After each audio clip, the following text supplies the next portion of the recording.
আজ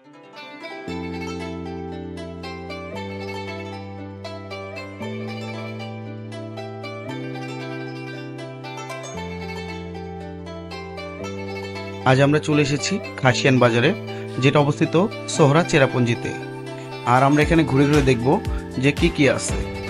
তো সর্বপ্রথম আমরা যেখানে চলে এসেছি সেখানে আছে শুধু সুপারি এবং পান, যেটা বাজারের সামনে অবস্থিত। তার পাশে আছে কিছু মশলা, বিভিন্ন টাইপের মশলা। এখানে আছে পাহাড়ি কলা,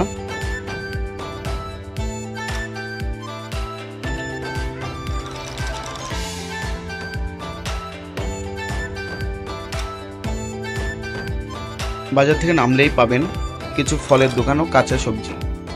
তার পাশে আছে একটি বড় মার্কেট, যেহেতু এখন কারেন্ট নেই তাই অন্ধকার লাগছে।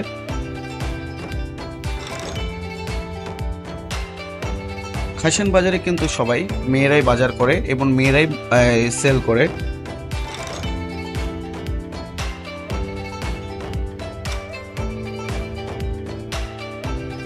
এখানে সাজগোজের জন্য অনেক কিছু পাওয়া যাবে। চলুন আমরা এখন মার্কেটে ঢুকি, যে মার্কেটে কিরকম টাইপের কাপড় পাবেন বা জুতো পাবেন। এখানে সবই পাওয়া যাচ্ছে।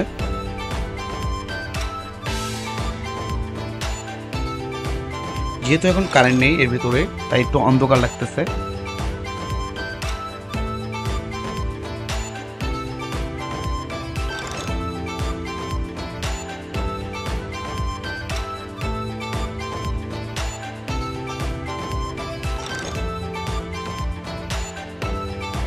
আমরা মার্কেট শেষ করলেই এখানে কাঁচা বাজার আছে, তো কাঁচা বাজারে ঢোকার আগেই ফল পাবেন। কাঁচা বাজারে শুরুতেই মশলা।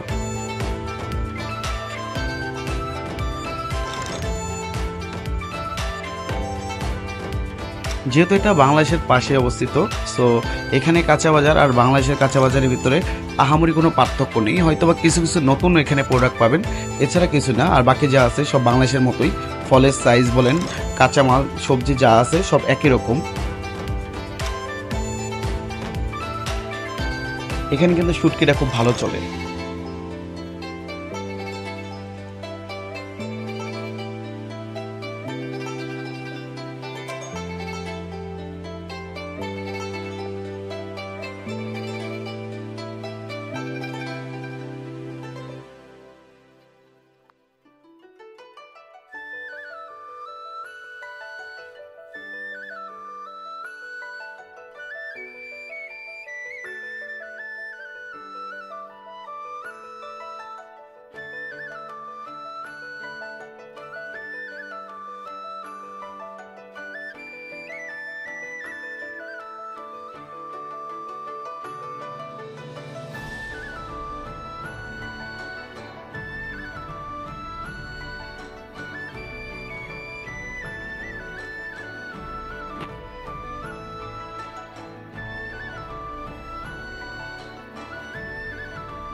চলুন এখন আমরা মাছ এবং মাংসের বাজারে ঢুকি। তো এখানে মাছ বাজারে ঢুকতে গেলে আগে আপনার শুটকি মাছ পাবেন। এখানে বিভিন্ন টাইপের মশলা আছে। আর এখানে যে ঐতিহ্য, আর এখানে যেহেতু খাসিয়ান, শুধু এখানে আপনার শুয়োরের মাংসটা পাবেন। আর এখানে মুরগিও পাবেন, যেগুলো সবই কাটা পাওয়া যায়, এমন কেটে নিতে হয়।